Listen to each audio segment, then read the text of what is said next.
Saudara-saudara jemaat dan simpatisan GKI Juwana yang dikasihi oleh Tuhan Yesus Kristus, senang saya boleh diberi kesempatan untuk menyapa Bapak Ibu Saudara dalam sapaan firman Tuhan untuk sahabat GKI Juwana pada saat ini.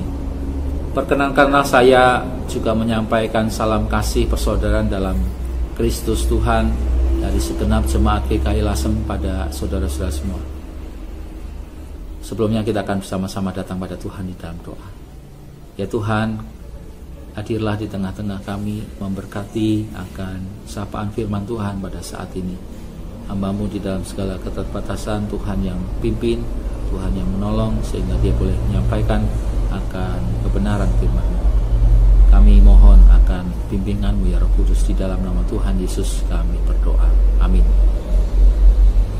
Saudara-saudara yang dikasihi oleh Tuhan Yesus Kristus, pada saat ini kita merenungkan sebuah tema, yaitu hidup murid Kristus pada masa pandemi COVID-19. Saudara, sudah beberapa bulan ini kita harus banyak ada di rumah bersama keluarga karena pandemi COVID-19 yang ada di sekitar kita. Karena itu pada kesempatan saat ini saya ingin mengajak saudara untuk merenungkan beberapa hal yang saya rasa penting untuk kita renungkan dalam kehidupan kita. Yang pertama, bagaimana kita memandang pandemi COVID-19 yang melanda dunia saat ini. Sudah kecenderungan kita memandang pandemi COVID-19 sebagai sesuatu yang negatif, karena memang pandemi ini telah banyak menyebabkan kematian banyak orang.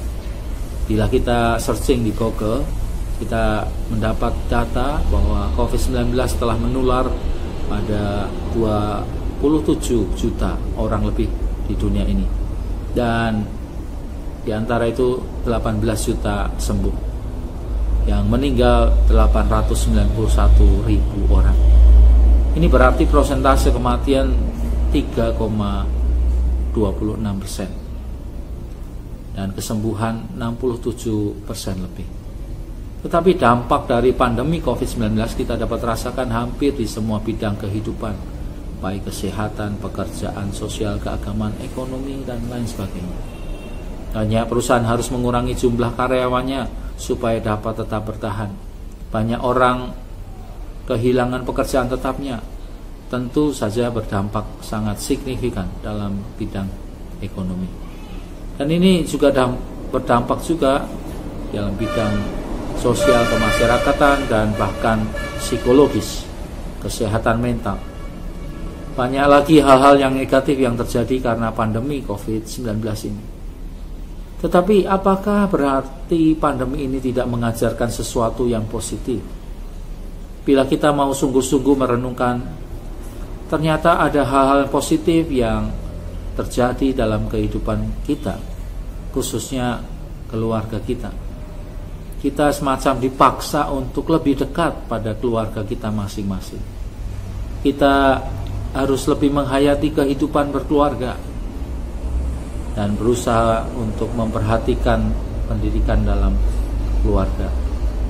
Banyak orang bekerja dari rumah dan dari rumah, memaksimalkan lahan yang ada di sekitar rumah dengan menanam sayur atau budidaya ikan, bahkan menggabungkan menjadi aquaponik. Ibu-ibu banyak belajar memasak, membuat roti cemilan di rumah. Bapak-bapak ikut terlibat dalam kegiatan keluarga dan berusaha memikirkan juga ketahanan pangan. Jadi saudara, sesungguhnya walau kita saat ini masih menghadapi pandemi COVID-19 yang memang telah menyusahkan banyak orang, tetapi marilah kita tetap dapat melihat hal-hal yang positif yang terjadi karenanya. Marilah juga hati kita tetap dipenuhi rasa syukur, bahkan sukacita selalu dalam segala situasi pada saat ini. Marilah kita berusaha untuk mencari kehendak dan rencana Allah yang baik dalam kehidupan kita untuk kita lakukan. Yang kedua, saudara, saya ingin mengajak saudara untuk merenungkan bagaimana kita menjalani kehidupan kita pada masa pandemi ini. Apakah perubahan yang terjadi dalam kehidupan kita? Apakah perubahan-perubahan positif terjadi dalam kehidupan kita? Apa saja itu? Ataukah justru perubahan-perubahan negatif yang terjadi dalam kehidupan kita dan keluarga kita? Kita harus waspada dengan cara hidup kita. Apakah kita menjadi pribadi yang lebih individual, menjadi pribadi yang mudah cemas atau takut, bahkan paranoid, melupakan Tuhan dan komunitas gereja Tuhan?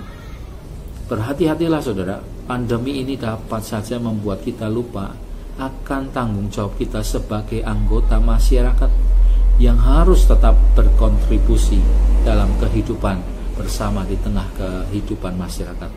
Bahkan dapat juga membuat kita lupa diri dan tanggung jawab kita sebagai murid-murid Kristus, anggota gereja Tuhan yang harus bersaksi, melayani, saling tolong-menolong, membina, serta bersekutu.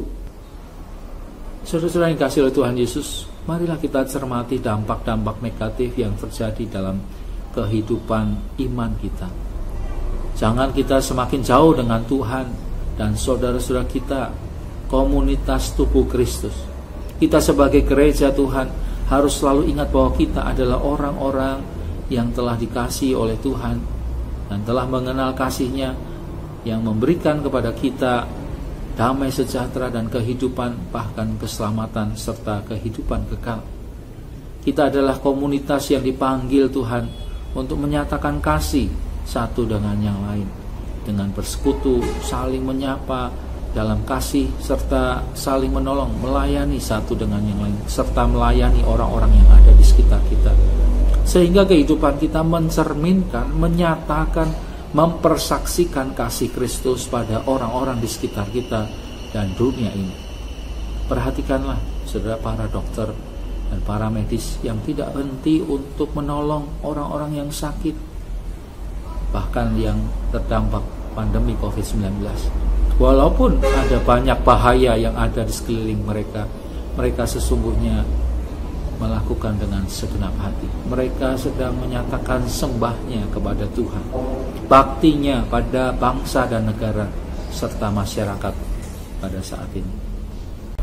Akhirnya saudara, marilah kita mengingat perkataan Rasul Paulus dalam Ibrani 10 ayat yang ke-23 sampai dengan 25. Marilah kita teguh berpegang pada pengakuan tentang pengharapan kita, sebab Ia yang menjanjikannya setia. Dan marilah kita saling memperhatikan supaya kita saling mendorong dalam kasih dan dalam pekerjaan baik. Janganlah kita menjauhkan diri dari pertemuan-pertemuan ibadah kita, seperti yang dibiasakan beberapa orang. Tetapi marilah kita saling menasihati dan semakin giat melakukannya menjelang hari Tuhan yang mendekat.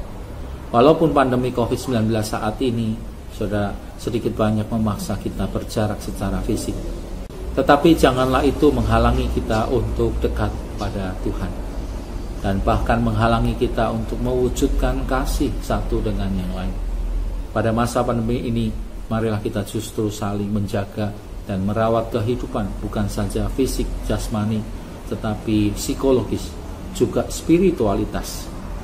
Karena kehidupan kita yang sejati dan sesungguhnya adalah kehidupan yang bermakna dan berguna bagi Tuhan, sesama dan dunia ini.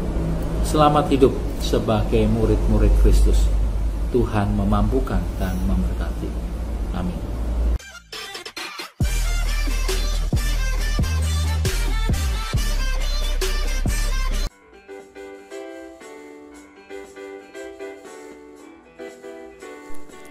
Hai sahabat GKI Juwana, mohon subscribe channel GKI Juwana ini ya, untuk mendukung kegiatan persekutuan, kesaksian, pelayanan GKI Juwana. Let's go!